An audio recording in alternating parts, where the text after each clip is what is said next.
বিদেশি বিশেষজ্ঞ বা দেশীয় বিশেষজ্ঞ, আমার মনে হয় মাননীয় স্পিকার এই বিষয়ে একজন রাজনীতিবিদ, একজন বিশেষজ্ঞ ছিলেন। উনি হচ্ছেন শহীদ রাষ্ট্রপতি জিয়াউর রহমান, যিনি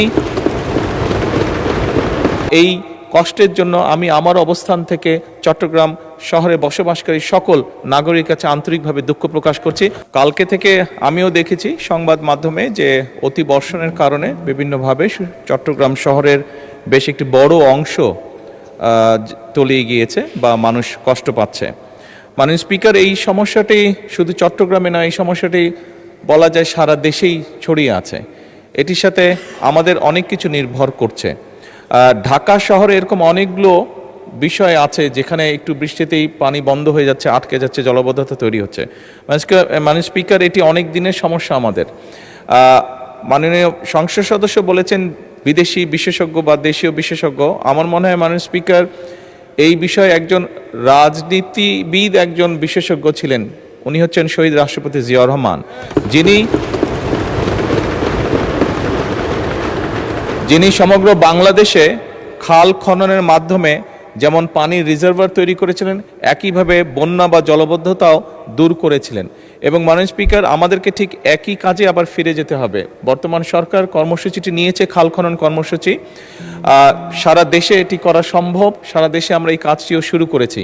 শহর অঞ্চলগুলোতে যেটি সমস্যা হচ্ছে মাননীয় স্পিকার, বিভিন্ন যেই লেকগুলো আছে শহরের ভিতরে বা যেই ড্রেনগুলো, বড় নালাগুলো আছে, খালগুলো আছে, এইগুলো আমরা বিভিন্ন জিনিস ব্যবহার করি, যেমন প্লাস্টিক বোতল, পলিথিন ছাড়াও বিভিন্ন জিনিস যেগুলো ব্যবহার করে আমরা যারা বসবাস করছি, তারা অসচেতনভাবে এইগুলো দিয়ে আমরা এই খাল বিলগুলোকে বন্ধ করে দিচ্ছি।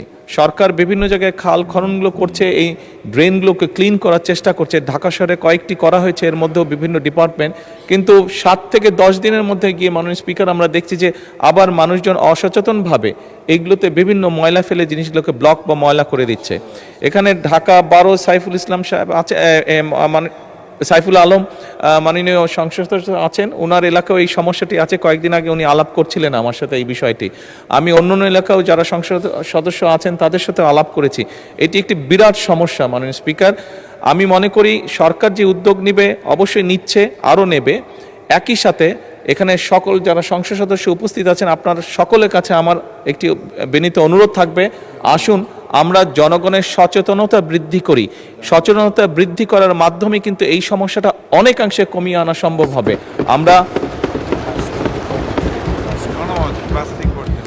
আমরা জনমত তৈরি করার মাধ্যমে, সচেতনতা তৈরি করার মাধ্যমে অনেকাংশে এই সমস্যাটার সমাধান করতে পারবো। প্লাস্টিক বোতল বা পলিথিন বা আরও এই ধরনের যেগুলো আসে দ্রব্য আছে, যেগুলো দিয়ে ড্রেন বা নালাগুলো বা খালগুলো ব্লক হয়ে যায়, এগুলা কিভাবে আমরা ব্যবহার কমাতে পারি অথবা ব্যবহার করার পরে এগুলোকে প্রপারলি কিভাবে ডিসপোজ করতে পারি, এই বিষয়ে জনসচেতনতা বৃদ্ধি করতে হবে। এটি সরকারের পক্ষ থেকে উদ্যোগ নেওয়া হচ্ছে মাননীয় স্পিকার, কিন্তু আমরা সংসদ সদস্য যারা, আমি মনে করি আমাদের একটি নৈতিক দায়িত্ব আছে এই বিষয়ে জনগণকে সচেতন করার।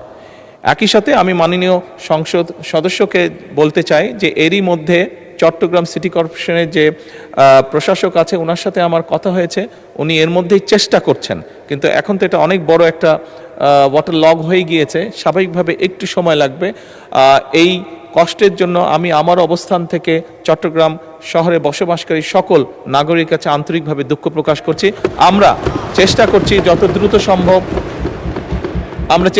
যত দ্রুত সম্ভব এই সমস্যাটা থেকে মানুষকে বের করে নিয়ে আসা যায়। মাননীয় স্পিকার, ধন্যবাদ।